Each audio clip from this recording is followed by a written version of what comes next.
El Museo de la Revolución en la Frontera te invita a disfrutar de su nueva serie titulada MUREF, Tradición y Leyenda de Ciudad Juárez, donde los personajes de la historia vibran por narrarte su paso en algunos periodos de la Revolución Mexicana.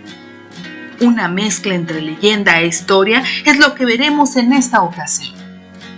Hagamos tradición oral con la historia de Ciudad Juárez.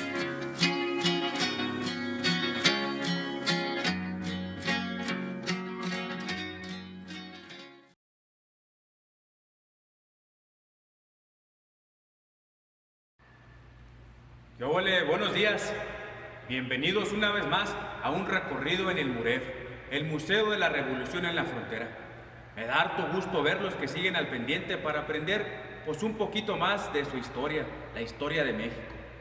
El día de hoy les quiero platicar de un momento pues que a mí se me hace bastante importante, tanto para mí como para la historia de este país. Me refiero al momento en que nos conocimos el caudillo del sur y yo, el centauro del norte. Estoy hablando del momento cuando conocí a Emiliano Zapata, el hombre que prefirió morir de pie que vivir arrodillado. Efectivamente, señores, Emiliano Zapata fue un campesino que cuando inició la Revolución Mexicana decidió unirse para defender los derechos de los campesinos.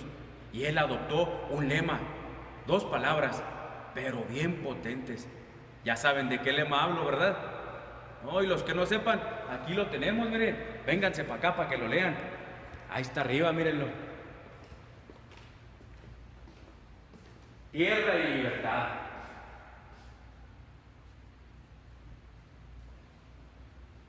Y pues quería tierra y libertad para los campesinos precisamente. Vénganse para acá, no sean chiviados. Y aunque ustedes no me lo crean, pues yo conocí a Emiliano Zapata 4 años después de iniciada la Revolución Mexicana. A pesar de que empezamos a pelear contra el mismo, contra el Porfirio Díaz, ese dictador que no se quería quitar de la presidencia, porque había mucha gente que dice que ya estaba loco, que porque se sentaba en una silla que dice que estaba embrujada. ¿Cómo ven? ¿Ustedes creen en esas cosas? Pues para ese entonces había mucha gente que sí, pero vénganse, vénganse. Como les decía, en el año de 1914 fue cuando se dio aquella famosa reunión y que alguien inmortalizó en un retrato que más adelante vamos a ver, y fue precisamente en esa cimentada silla embrujada. Pero para llegar a ese momento tengo que platicarles otras cositas antes. Como ustedes ya saben, la Revolución Mexicana empezó en 1910. Empezamos a luchar con el Plan de San Luis que proclamó el señor Francisco I. Madero, en el que decía que al término de la revolución y derrocando al Porfirio Díaz, pues iba a repartir las tierras que se habían quitado injustamente a los campesinos. Es por eso que Emiliano Zapata decide unirse, porque es lo que le interesaba, tierra y libertad para los campesinos. Y por eso se unió. Véngase, vamos a seguir caminándole para acá.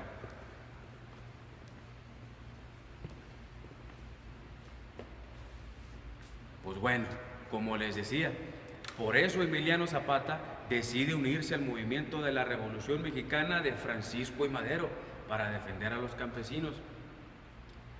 Pero lastimosamente, en 1911, cuando logramos quitar al Porfirio Díaz del poder, Francisco I. Madero nos dijo: espérenme poquito con lo del regreso de las tierras a los campesinos, hay que hacer otras cositas primero.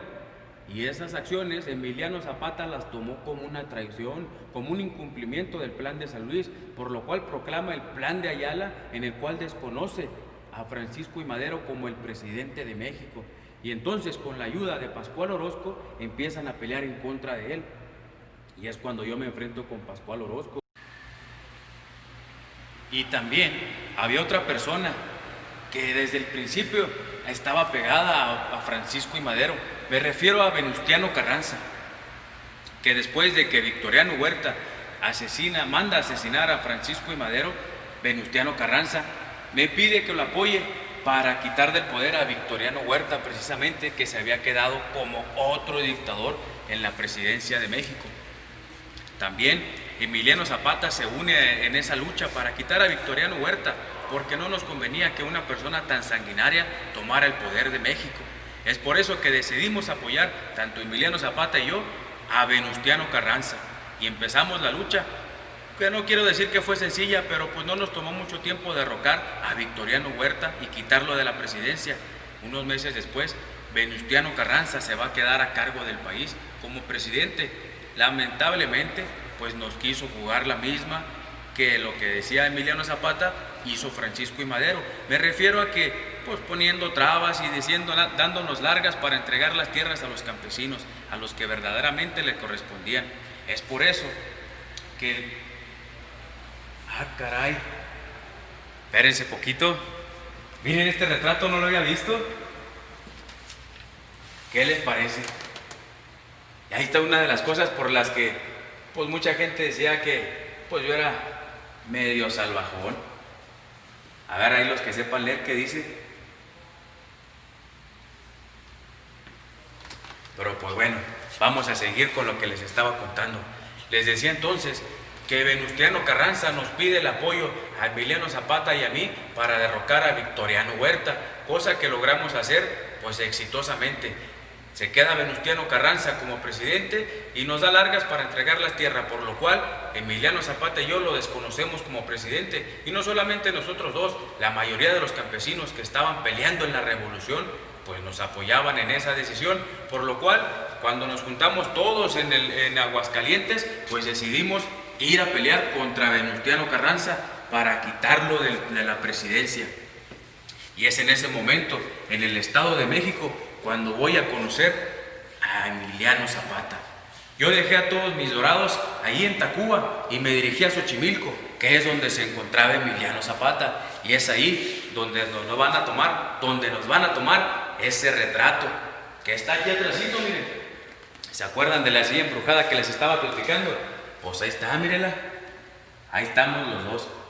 Emiliano Zapata a la derecha y pues su servidor ahí en la silla presidencial, en la silla embrujada. Hombre, hubieran visto cómo batallamos para decidir quién se sentaba ahí, porque pues yo quería que Emiliano Zapata, ¿verdad?, por respeto que le tenía, pues que se sentara ahí, pero pues él decía que estaba embrujada, que se iba a volver loco. ¿Cómo ven? Y pues a final de cuentas terminé sentándome yo en la silla presidencial, en la silla embrujada, y pues nos toman el retrato. Pero además de nosotros dos, Emiliano Zapata y yo, pues había otros personajes también que siempre me acompañaban. Por ejemplo, el Fierro, que ahí lo está tapando esa silla, pero ahí está el condenado. También Tomás Urbina, otro de los dorados más fieles con los que conté. Y pues un montón de gente que nos estaban ahí apoyando, entre campesinos y otros muy trajeados que estaban ahí, pues que querían salir en ese dichoso retrato. Y por eso fue que ese retrato pues fue bien importante, porque además firmamos ahí un pacto, el pacto de Xochimilco entre Emiliano Zapata y yo, en el que nos dividimos el territorio mexicano, tanto para las fuerzas del norte como las del sur. Lamentablemente pues no contábamos con que Venustiano Carranza pues iba a tener pues un poder militar pues más amplio que el de nosotros. Además pues nuestras fuerzas campesinas pues ya estaban sufriendo de hambre, no teníamos armamento, cosa contraria que las fuerzas federales de Venustiano Carranza. Es por eso que pues ya fuimos perdiendo algunas otras batallas, pero pues más adelante. Miren, vénganse para acá. Aquí en este retrato les iba a platicar otra historia, pero ¿qué les parece si se los dejo para el próximo recorrido? Porque pues también es una historia que pues me gustaría tomarme el tiempo para platicarles bien. Es en un tren. Bueno, pues ya no les platico más. Vamos a dejarlo para el próximo recorrido. Por lo pronto les agradezco mucho que nos hayan acompañado otra vez. Y pues recordarles que todo esto que está aquí en el museo, pues es de ustedes. Es historia de su ciudad, tan importante para la Revolución Mexicana, Ciudad Juárez. Y pues recordarles que en cuanto se reanuden todas las actividades, porque pues ya me enteré que andan con una enfermedad, que por eso no salen de la casa, que por cierto cuídense mucho, no se me vayan a enfermar. Pero les decía, en cuanto se reanude, pues vengan a visitar esto que es suyo, totalmente gratis, hombre, para que aprendan un poquito más, para que lo conozcan. Pues mientras tanto les agradezco que se interesen y estén al pendiente de estos recorridos. Y pues ya no les quito más de su tiempo. Muchas gracias y pues ahí con permiso.